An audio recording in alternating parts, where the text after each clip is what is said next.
Bismillahirrahmanirrahim. Assalamualaikum warahmatullahi wabarakatuh. Alhamdulillah, segala puji bagi Allah yang telah memberikan kita kesempatan untuk kembali lagi bertemu dengan bulan Ramadan. Bulan yang penuh rahmat, ampunan, dan keberkahan.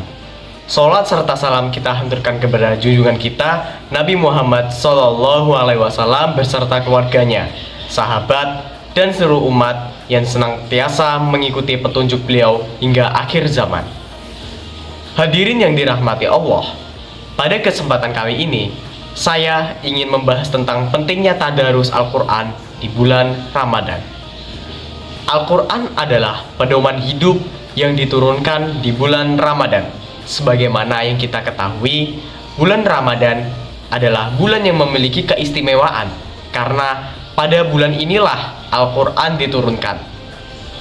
Allah berfirman dalam Quran Surah Al-Baqarah ayat 185, yaitu bulan Ramadan adalah bulan yang di dalamnya diturunkan Al-Quran sebagai petunjuk bagi manusia dan penjelasan-penjelasan mengenai petunjuk itu serta pembeda antara yang benar dan yang batil.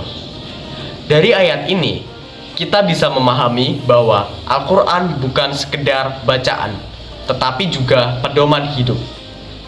Jika kita ingin sukses dunia dan akhirat, maka tidak ada pilihan lain selain kembali kepada Al-Quran.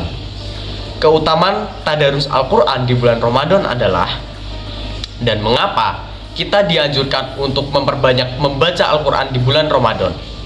Ada beberapa keutamaannya. Yang pertama, dicontohkan oleh Rasulullah SAW.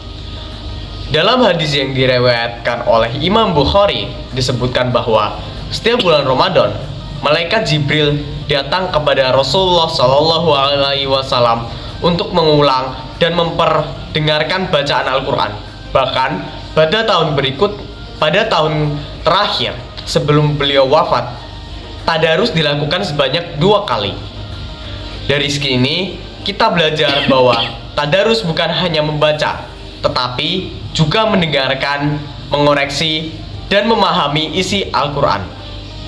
2. Pahala berlipat ganda. Dalam bulan Ramadan, semua amal kebaikan dilipat gandakan pahalanya.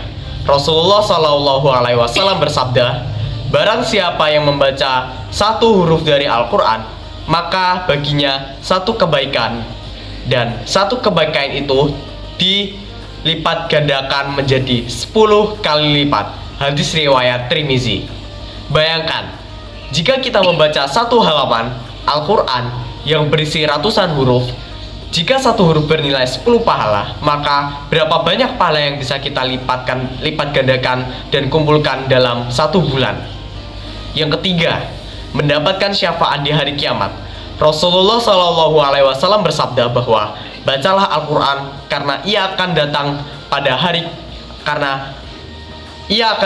hari kiamat sebagai syafaat bagi pembacanya. Hadis riwayat Muslim.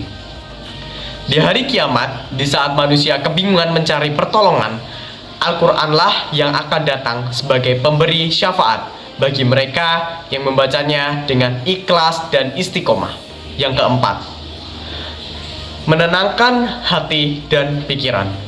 Dalam Quran Surah Ar-Ra' ayat 28, Allah berfirman, ingatlah, hanya dengan mengingat Allah, hati menjadi tentram. Membaca Al-Quran akan membuat hati kita lebih tenang, pikiran lebih jernih, dan hidup lebih terarah. Bagaimana agar kita semangat tadarus? Mungkin ada yang bertanya, bagaimana caranya agar kita tidak malas dalam tadarus? Berikut beberapa tips. Yang pertama adalah buat target harian. Misalnya, membaca 1 juz per hari. Jika ingin konsisten, dalam 30 hari, kita bisa khatam Al-Quran. Jika merasa berat, bisa mulai dengan setengah juz per hari. Yang kedua, tadarus bersama keluarga atau teman dengan tadarus berjamaah. Kita bisa saling menyemangati, saling mengoreksi bacaan, dan suasananya menjadi lebih menyenangkan. Yang ketiga, pahami makna yang dibaca. Jangan hanya membaca, tetapi juga cobalah membaca arti dan tulisannya. Jika kita mengetahui isi Al-Quran, maka kita akan lebih mencintainya. Yang keempat, gunakan waktu luang dengan baik. Di sela-sela kesibukan, manfaatkan waktu luang untuk membaca Al-Quran. Misalnya, setelah sholat, sebelum berbuka puasa, atau saat menunggu sahur. Yang kelima, gunakan teknologi. Zaman sekarang, teknologi itu semakin berkembang. Kita harus sebaik-baiknya menggunakan teknologi seperti menggunakan HP. Di HP, sudah banyak memiliki aplikasi-aplikasi seperti Al-Quran online dan sebagainya. Mungkin cukup sampai di sini saja kultum singkat yang dapat saya sampaikan. Bila ada kesalahan, saya meminta maaf sebesar-besarnya. Nun wal kolami wa mayasturun fastabiqul khairat. Wassalamualaikum warahmatullahi wabarakatuh.